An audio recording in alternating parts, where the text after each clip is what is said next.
Ready. আসসালামু আলাইকুম, সবাই কেমন আছেন? আজকে একটু নিজ এলাকাতে একটু হাঁটাহাঁটি করার জন্য বাসা থেকে বের হইলাম। তাই একটু গোরস্থানের রাস্তা দিয়ে একটু হাঁটতেছিলাম, তাই একটু ভিডিও করলাম।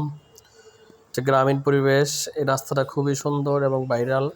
এখানে সবুজ শ্যামল দুই পাশে গাছ, আর রাস্তা দিয়ে হাঁটতে হাঁটতে দেখা যায় অনেকগুলো গাছ দেখা যায়।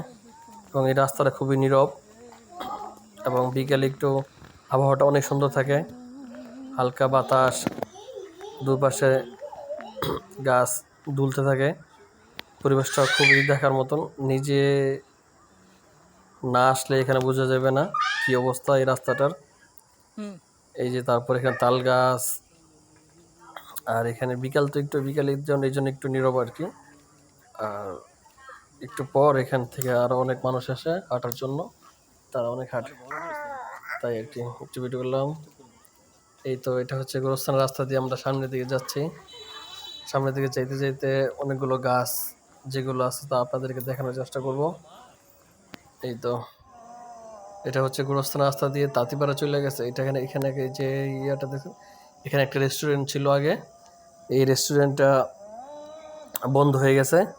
রেস্টুরেন্ট দূর দূরান্ত থেকে, নারায়ণগঞ্জ, ঢাকা, কুমিল্লা, চট্টগ্রাম থেকে এখানে লোক আসতো। মানে অনেক সুন্দর একটা জায়গা ছিল। এটা রেস্টুরেন্টটা বন্ধ হয়ে গেছে, তাদের ব্যবসা বাণিজ্য নাকি লস হয়েছিল সেই জন্য। আর মানুষ বলতেছে রেস্টুরেন্ট আবার চালু করলে নাকি আবার লোক আসবে। রেস্টুরেন্টের পরিবেশটা খুবই সুন্দর ছিল, রিসোর্টের আকারে। এখানে মানুষ আইসা দূর দূরান্ত থেকে 24 ঘন্টা স্টে করতো, থাকা যাইতো। 24 ঘন্টার জন্য তারা 12,000 টাকা চার্জ করতো। খুব সুন্দর একটা জায়গা।